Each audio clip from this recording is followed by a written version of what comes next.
अस्सलामु अलैकुम वरहमतुल्लाहि वबरकातुहू।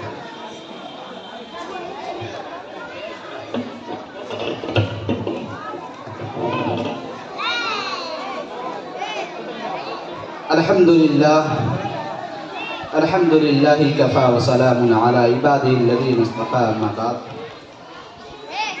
क़ाल अल्लाहु तआला अऊज़ु बिल्लाहि मिनश शैतानिर रजीम बिस्मिल्लाहिर रहमानिर रहीम। हुवल्लज़ी ख़लक़ लकुम मा फ़िल अर्ज़ि जमीअन। मुशफ़िक़ असातिज़ाए किराम, बाहर से तशरीफ़ लाए हुए मेहमान इज़्ज़ाम और मेरे प्यारे साथियों, जैसा कि आपको मालूम है कि आज हम यहाँ हिंदुस्तान की जश्न आज़ादी मना रहे हैं। आज के दिन हिंदुस्तान को तवील जिद्दोजहद के बाद आज़ादी की नेमत हासिल हुई, जिसके लिए हमारे असलाफ ने ज़बरदस्त कुर्बानियों का नजराना पेश किया। जानो माल की कुर्बानियों, कैदोबंद की सऊबतों के बाद आज हमें आज़ादी का परवाना मिला।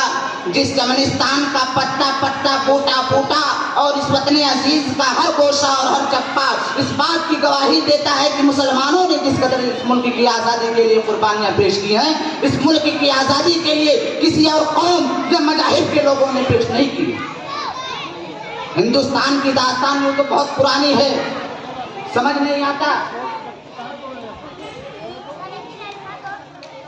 नहीं आता कि मुसलमानों को उनका सुनहरा माजी याद दिलाऊं या तहरीक आज़ादी में उनका किरदार याद दिलाऊं, या आज मुसलमानों पर बातिल फिरका परस्त ताकतों के जरिए हो रहे मजालिम को याद दिलाऊं। बहरहाल ये मौका जश्न आज़ादी का मौका है, उन लोगों को याद करने का मौका है जिन्होंने अपने खून से आज़ाद हिंदुस्तान की तारीख लिखी और जिनके लहू से इस वतन की मिट्टी सैलाब हुई और जिनके लहू से इस वतन में बहार आई। अफसोस की बात तो यह है कि आज हमारे बिरादराने वतन तहरीक आज़ादी का तज़किरा करते हुए गांधी से शुरू करते हैं और महात्मा गांधी पर ही ख़त्म कर देते हैं।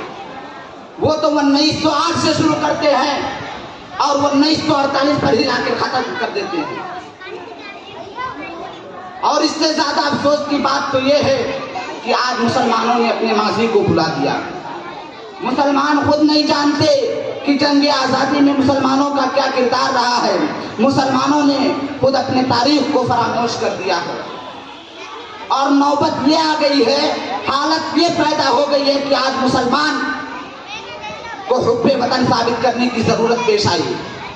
मुसलमानों के दिल में कितना वतन की कितने मोहब्बतें हैं, इसको मुसलमान को साबित करने की ज़रूरत नहीं है। किसी बातिल फिरका परस्त ताकतों के जरिए हमारे दिलों की बात को जानना, हमारे अकाबिरीन के नक्शे कदम पर चलना, ये हम लोगों का कर्तव्य है, हम लोगों का इतिहास गवाह है। उठा करके देख लीजिए, आज़ादी के खातिर सबसे पहले उठने वाली आवाज़ नवाब सिराजुद्दौला की ही थी, वो भी एक मुसलमान थे। आज मुसलमानों का नाम तारीख़ आज़ादी से मिटाया जा रहा है। आप जानना चाहते हैं मुसलमानों का इतिहास? लाल किला बनाने वाला भी मुसलमान, ताजमहल को बनाने वाला भी मुसलमान। आज हुकूमत की सरकार लाल किले पर खड़ी होकर उस झंडे को बुलंद करती है, उसको बनाने वाला भी मुसलमान। कहते हैं मुसलमानों ने कुछ नहीं किया।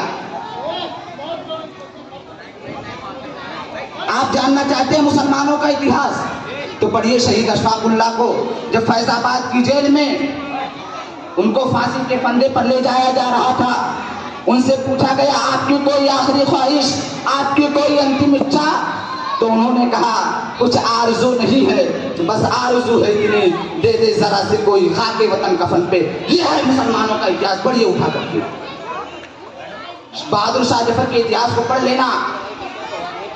उनके बेटों का सर कटवा कर रंगून की जेल में उनके सामने रखा गया। अंग्रेज के दो पुलिस ऑफिसर उनको गिरफ्तार करने के लिए आए थे, तो दोनों पुलिस ऑफिसरों ने उनका मजाक उड़ाते हुए कहा कि दमदमे में दम नहीं, अब खैर मांगो जान की ऐ जफर, ठंडी हुई शमशीर हिंदुस्तान की। तो उस बहादुर शाह जफर ने अंग्रेज पुलिस ऑफिसरों को जवाब देते हुए कहा था कि काजियों में बू रहेगी जब तलक ईमान की, तख्त लंदन तक चलेगी देख हिंदुस्तान की। यह है मुसलमानों का इतिहास। आप मुसलमानों का इतिहास को पढ़िए, आपके प्रति उनके दिल में मोहब्बत पैदा होगी, आपके प्रति उनके दिल में सम्मान पैदा होगा। अब मैं चाहता हूँ इन्हीं चंद कलिमात पर अपनी बात को ख़त्म करना चाहता हूँ। आखिर में अल्लाह रब्बुल आलमीन से दुआ करता हूँ कि बारे इलाहा इस मुल्क से बातिल फिरका परस्तों का खात्मा कर दे और इस मुल्क में उखवतो भाईचारगी पैदा कर। आमीन व आखिर दावाना अल्हम्दुलिल्लाहि रब्बिल आलमीन। अस्सलामु अलैकुम व रहमतुल्लाह।